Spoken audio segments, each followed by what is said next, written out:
একটা Hitachi inverter মডেলে AC-S1 ইনভার্টারটা আমরা 7 স্পিডে চালাবো। তার জন্য আমরা এই 7 স্পিডে চালানোর জন্য আমরা এই যে এখান থেকে এই প্যারামিটারগুলো কোডিং করতে হবে। আর এই প্রোগ্রামের আগে ইন্টেলিজেন্ট ইনপুট টার্মিনাল সেটিং দিতে হবে। এগুলো হচ্ছে ইন্টেলিজেন্ট ইনপুট টার্মিনাল। তারপরে আমার এই মাল্টি বাইনারি কোডিং করতে হবে, করে এই মাল্টি স্পিডে 7 স্পিডে চালাতে পারবো। আর এই প্যারামিটারটা দিতে হবে। তার জন্য আমরা কি করছি, L1 এর সাথে একটা সাদা তার লাগাচ্ছি, আর L1 একটা 1 এ সাদা তার লাগাচ্ছি, L2 এ লাল তার, টার্মিনাল 3 হলো পেস্ট কালার তার, আর 4 এ আপনার নীল কালার তার। এখন এই টার্মিনালগুলো এখন আমরা এর সাথে কনসেপ্ট করলে আমরা স্পিড পাবো। যখন আমরা লাইনের সাথে এর 1 নম্বর টার্মিনাল যোগ করব, তখন আমি 20 স্পিড পাবো। অর্থাৎ সচরাচর আমরা ইনভার্টারের জন্য রানিং করি, সেভাবে রানিং হবে।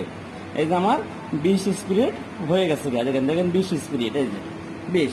তার সাথে আমরা কি করবো, টার্মিনাল 2 এর 1 নম্বর তার যোগ করবো, হলো টার্মিনাল 2 এর লাল তার যোগ করবো, তাহলে আমরা 25 স্পিড পাবো। এই যে আমরা 25 স্পিড পাই গেছি। তারপরে কি করতেছে, আমাদের টার্মিনাল 3 এর তার যোগ করতে হবে, এই মানে পেস্ট কালার তার যোগ করলাম, তাহলে আমরা স্পিড পেলাম 25। তারপরে আমরা কি করেছি, টার্মিনাল 2 টার্মিনাল 3 এই দুটোই তার একসাথে যোগ করলে আমরা পাবো 35। এই যে একসাথে যোগ করলাম, আমরা 35 স্পিড পাই গেছি। তারপরে কি বলছে, টার্মিনাল 4 এ তার যোগ করলে আমরা পাবো 40 স্পিড, অর্থাৎ এই বাকি তার বাদ দিয়ে দিব, দিয়ে আমরা নীল তার যোগ করবো, তাহলে 40 স্পিড পাবো। এই যে আমরা 40 স্পিড পাই গেছি। তারপরে আমরা কি বলতেছে, হলো টার্মিনাল 4 এর সাথে টার্মিনাল 2 তার অর্থাৎ লাল তার যোগ করতে হবে, তাহলে আমরা পাবো হচ্ছে 45 স্পিড। এই যে যোগ করলাম, আমরা 45 স্পিড পাই গেছি। তারপরে কি বলেছে, টার্মিনাল 2 এ তার বাদ দিয়ে টার্মিনাল 3 নম্বর তার যোগ করলে আমরা 48 স্পিড পাবো। এই যে আমরা 48 স্পিড পাই গেছি।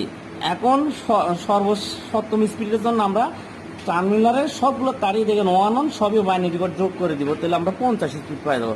অর্থাৎ এই প্রোগ্রামের মাধ্যমে আমরা একটা ইনভার্টারকে 8 স্পিডে অর্থাৎ 7টা প্যাটার্ন দ্বারা প্রসারিত করতে পারি। এইভাবে আমরা বিভিন্ন ইন্ডাস্ট্রিয়াল রিং মেশিন চালু করতে পারি বা বিভিন্ন কন্ট্রোল সিস্টেম করতে পারি। এটা আমরা পিএলসির মাধ্যমে করতে পারবো। পিএলসি জাস্ট না দেখে আমি হাতে ম্যানুয়ালভাবে আমাদের বোঝানোর চেষ্টা করলাম। আল্লাহ হাফেজ।